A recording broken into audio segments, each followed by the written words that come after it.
Welcome back, everybody, to already the second episode of the podcast. The Math and Physics Podcast from U of T. We are From our your home. hosts, Parker and Rayhan. Hello.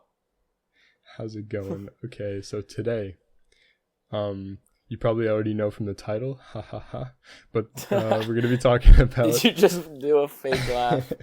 Yes, sir. So we're going to be talking about higher dimensions. Ooh, that's an interesting topic. Yeah, all right. So, first of all, we're going to kind of go over what does it mean to be in a higher dimension and how you can kind of visualize it, which I know a lot of people talk about time is the fourth dimension. Which is but true. We're talking about strictly spatial dimensions, okay? We're not talking about time. We're talking about 3 dimensions right now. We're living in it. Boom. What would it be like to live in 4 dimensions spatially, not with time included? Well, actually, interestingly enough, at least this is what I think. I think that we wouldn't even actually notice the difference. Because we're 3-dimensional beings, our vision is limited to 3-dimensional objects. Well, technically, I did a little more research, and you could actually see that all our vision is actually 2-dimensional because it's simply being reflected onto a plate in our eyes that our brain then perceives as 3 dimensions. Yeah, so that's actually pretty cool. Yeah, so technically we only see in 2 dimensions. Because so bringing a higher Yeah, go ahead. Yeah, so because bringing a higher dimension into the picture will just once again continue to make us see things or perceptualize things as 3 dimensions, but still visualize them in 2 dimensions. So I don't really think that'll change. I mean, I could be wrong. There's just a thought, but I don't think that'll change. What about you? Wait, what do you mean? You think living in 4 dimensions will appear to be the same as living in 3 dimensions? I mean, unless our brain somehow maybe, I don't know, conforms to 4 dimensions and gets used to it. Because we ourselves are 3-dimensional objects, or at least we see ourselves as 3-dimensional objects, we don't know what will happen if we encounter a higher dimensional object. Because all the theories just say that we will visualize it in 3D. Yeah, but I think you have to think about this differently. You can't have your body right now. You can't just snap your fingers and then be in 4 dimensions, because that's like saying or think of it like this. If you're in 4 dimensions and you're looking down onto a 3-dimensional world, right? You would be able to see everything in that 3-dimensional world. Just like when we look at a piece of paper, we can see everything on the piece of paper. So if you're if you're a 4-dimensional being, right, looking down onto a 3-dimensional world, you can see every surface. If you look at a sphere, you would be able to see the back of the sphere just like the front of the sphere and every single side at the same time, which is very hard to visualize in your head. Oh, it can't visualize in our head. But yeah, because we're not only brought that, up as 3-dimensional beings.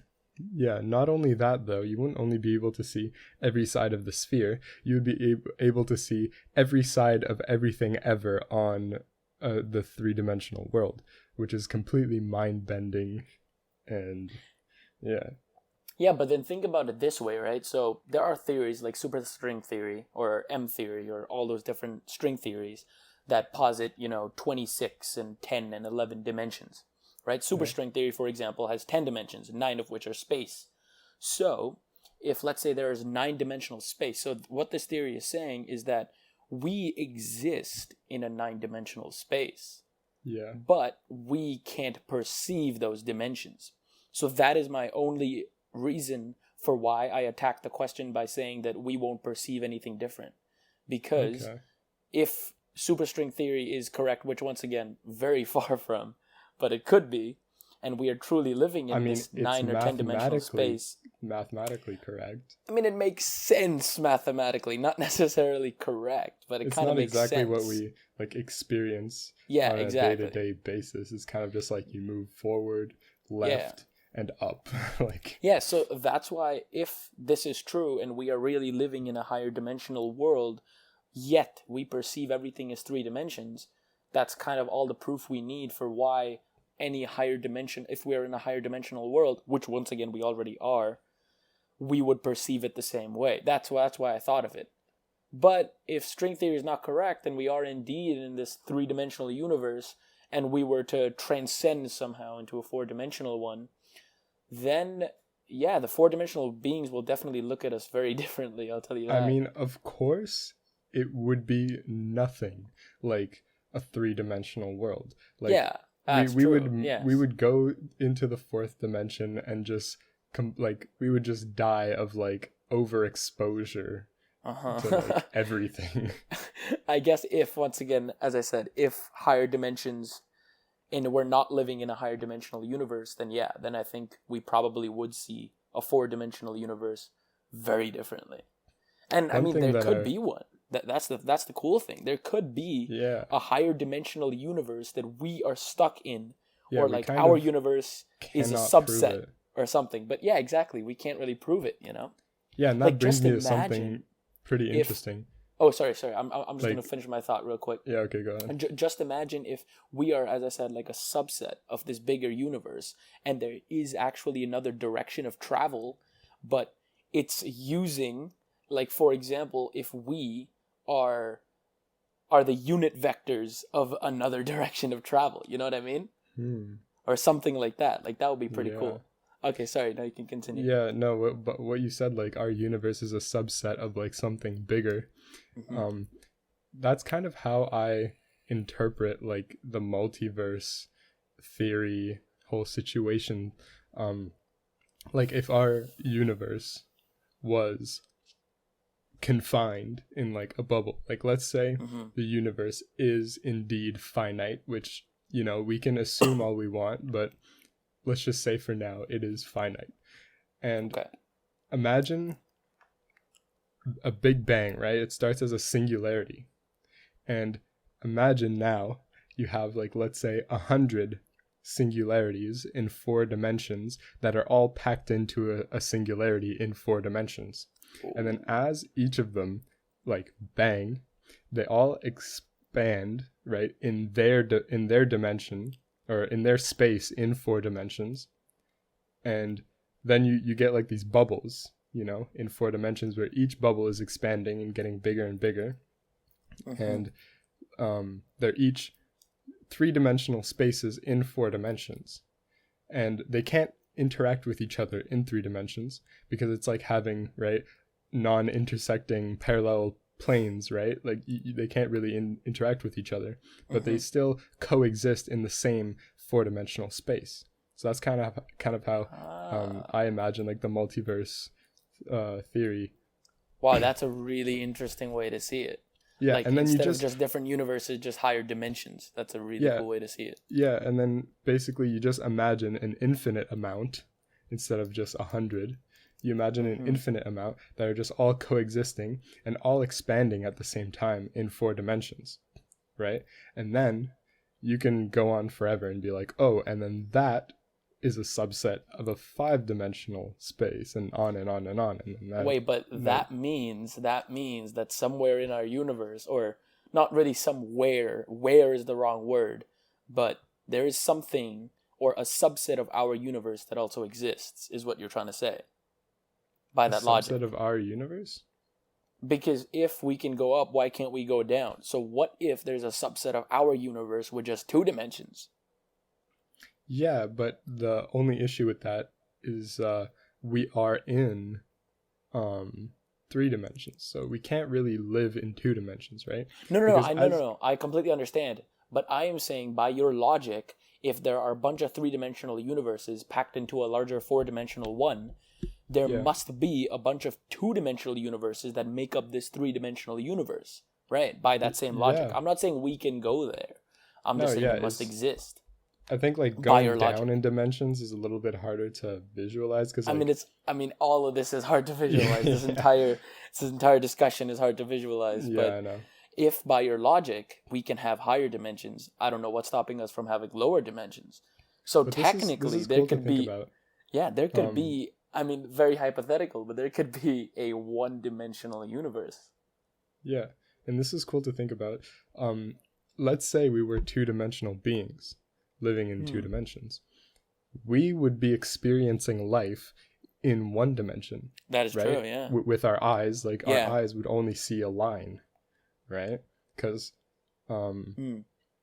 I don't really know how to put this, because like, yeah, if we're three-dimensional beings looking at a two-dimensional plane, we can see like the shape of everything on that plane. But let's say there's a circle on a piece of paper, and I'm living on that piece of paper, I would only be able to see a line. I'd be able to walk around the circle, but at all times I would only see a line that has the diameter of the circle. Mm-hmm. You know? Yeah, but then that three-dimensional being would be able to see the entire plane, pretty much. Yeah. Yeah, Yeah. that's really interesting. And one thing that I was thinking about actually like a couple of weeks ago was that if we want to try to visualize four-dimensional spheres, I start with visualizing, like imagining we're two-dimensional creatures trying to visualize a three-dimensional sphere. So let's say a three-dimensional being has a sphere and then like passes it through a two-dimensional plane at some velocity, right? Some slow velocity, so that the two-dimensional beings can study it as it passes through.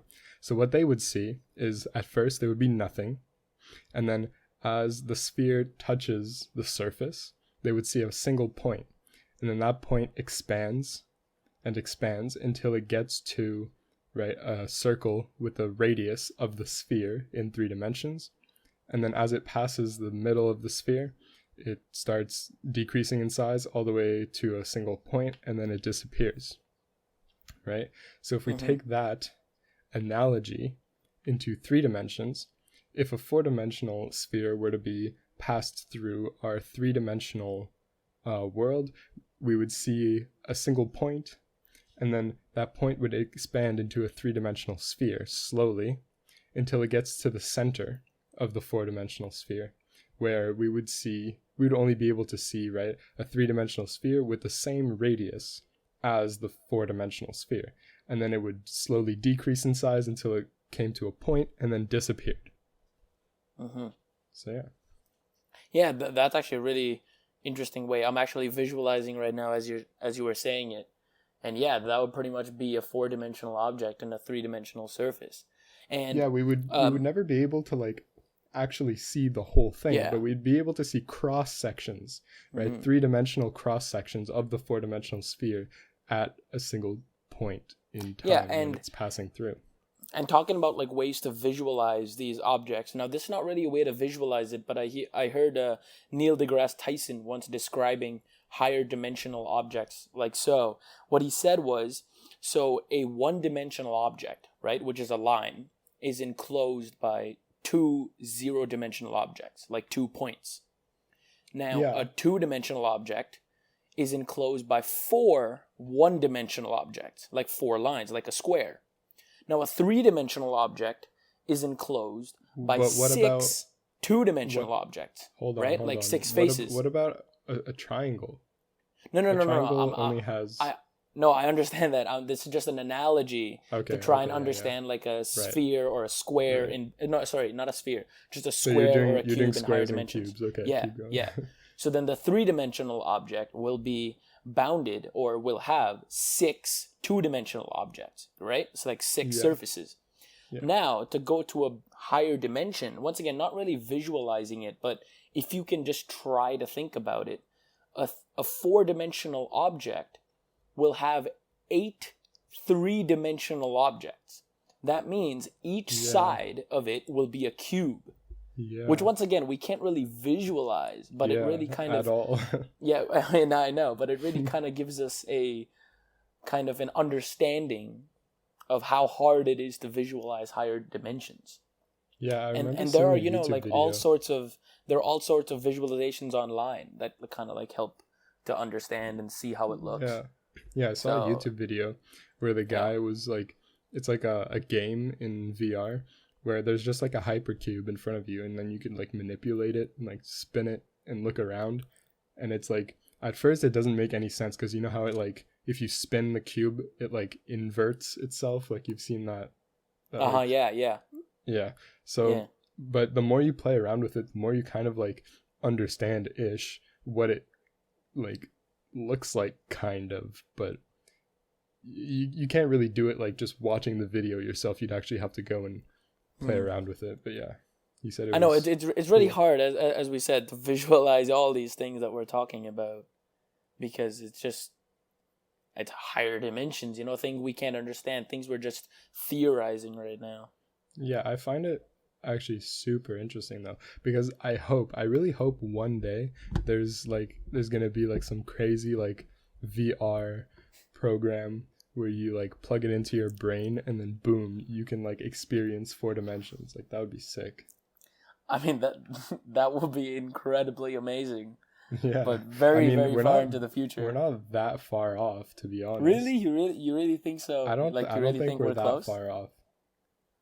Wow. Okay. Like, I mean, let's see where it VR goes. is pretty good, bro. Like, no, VR is pretty good, but plugging it into our brain and visualizing 4 dimensions. Bro, do you know about Neuralink? Yo, I know. Elon Musk is putting shit in your brain. It's not. Yeah, like, but visualizing a higher dimension is something. I mean, I don't think we ever thought we would do. I'm guessing it's gonna be like all in your imagination. You know, like you're gonna plug it into your brain. You close your eyes, and then it's gonna be like a dream, but like super lucid dream because it's all technology. And then like, I don't know, you just spawn into like a 4-dimensional world, and you could just like walk around and see stuff. That would be incredibly amazing if we could. Have you seen the Black Mirror episode where like which the video one? game? Oh my god! Playtest. Into your head. Playtest. Yeah, playtest, or the one where like the 2 guys have sex, like in the like it's season 4. Oh, I haven't seen season 4. It's like the fighting game. Okay, spoilers, but like it's like a fighting game that they play, and it's like the game console is just like a thing that you put on your temple, and then like you literally spawn in like with your brain. And then at first they like one guy spawns as like a karate guy, and the other guy is like a girl with like, I don't know. They start fighting and stuff, and then yeah, they have sex in the game, and it gets really weird. But you know how Black Mirror is. That's classic Black Mirror. That's classic Black Mirror. No, but Playtest is by far maybe the best episode of Black Mirror. Like if any friend of mine is like, yo, I've never seen Black Mirror before, I want to see it, I would tell them watch Playtest. No, I would recommend the one where you can record your memories. That one is really cool. That's the history of you, the entire history of you. Yeah, I would recommend that one. That's a really cool like episode, but like it's got a lot of relationship stuff. It's not really technology focused, which is why I like Playtest so much more. It's just a cool idea. Yeah, it's just, I know, yeah, that would be really cool. Imagine having contact lenses through which you can just save your memories. Yeah. or not contact lenses. They had some chip in their head or something. Yeah, I don't fully remember it. But yeah, that would be crazy. And he goes to like the airport and they scan it. To see. You're good. That exactly. That would be such a secure way to allow people Which to board would suck a plane. Because then you can't do anything illegal ever. You know. Oh shoot, that's true. Because then the cops just knock on your door and they're just like, yo, like literally no just show me. Lie. Like you can't hide anything. Oh wait, you know what? That's a big downside to this plane. Yeah, that is a huge downside. Yeah. Anyways, back on 4 dimensions and higher dimensions and stuff. Mm-hmm. So one thing that I thought of was that time is the key to higher dimensions. Think about that. Time, I think, is the most important dimension.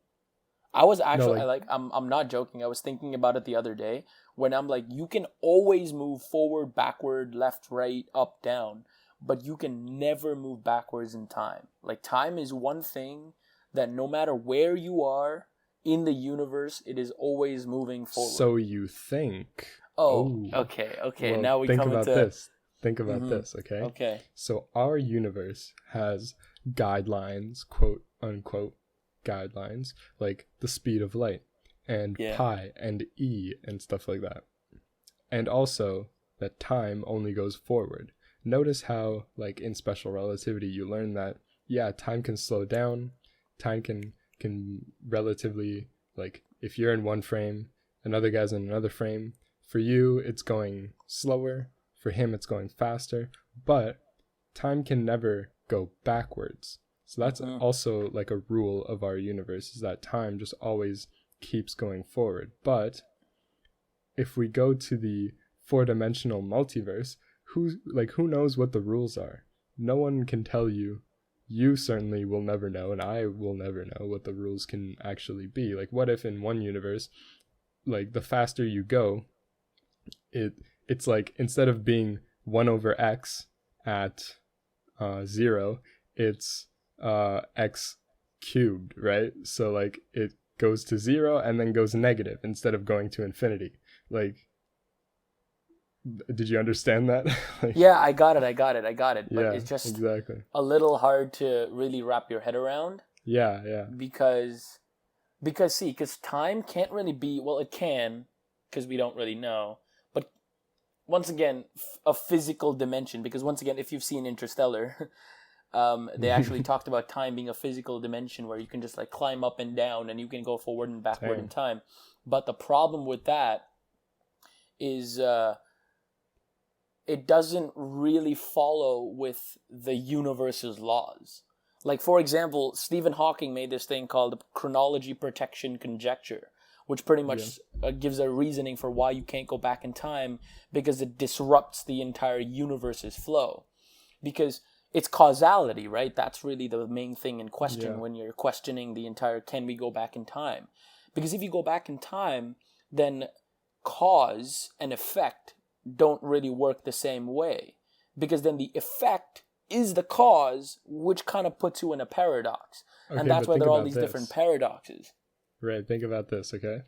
Imagine time was like a continuous, like, field, just like temperature, okay? So you remember that thing we did in class where it's like, oh, you can always find 2 points across the globe that have the same temperature, right? Because it's like you just... Oh, wait, were you there for that? I was not there for that, but just continue. No. Okay, anyways. So, like, right, if you pick 2 points that are across the globe and they're different temperatures, what you do is you just slowly rotate one point to the other side and the other point will go the other way, right? And as one temperature goes down to the other side's temperature, the other temperature will go up to the other side's temperature, and then you just stop where they're equal, right? Anyways, this is just a way to visualize, like, temperature as a field. Okay, now imagine time is a field, right? So if my time is going faster than your time, and that's just always, it doesn't matter what speed I'm going at, okay? But now imagine time as a field, such that the closer you get to me, the closer our time, like, speeds get, right? So if my time is going slowly, your time is going quickly. But then when we interact, like, we get really close to each other, our times go at the same speed, so we can actually, like, interact, right? And you're not, like, getting old and dying right in front of me. You know? And then everyone just... Okay, continue. Everyone just has a different, like, relative time vector, and then as you move around the field, it just all changes at the same time, and, like, nothing makes sense. Obviously, we're throwing all the rules of the universe out the window if we have this, but yeah, just time is like a spatial three-dimensional field, and as you walk in space, your perception of time doesn't change for you, but all around you, it becomes all warped and different. Okay, but see, the problem with that is that it still doesn't satisfy you saying that we can go backwards in time. Because if the field is moving in one direction, you can't just suddenly, like, if you go in another direction. Yeah, no, but the problem with that is that, once again, it doesn't make logical sense. Like, there's a logical problem there. Right, I think like, logic is long gone. Okay, I get that. No, but there are just some things that just, like, can't happen.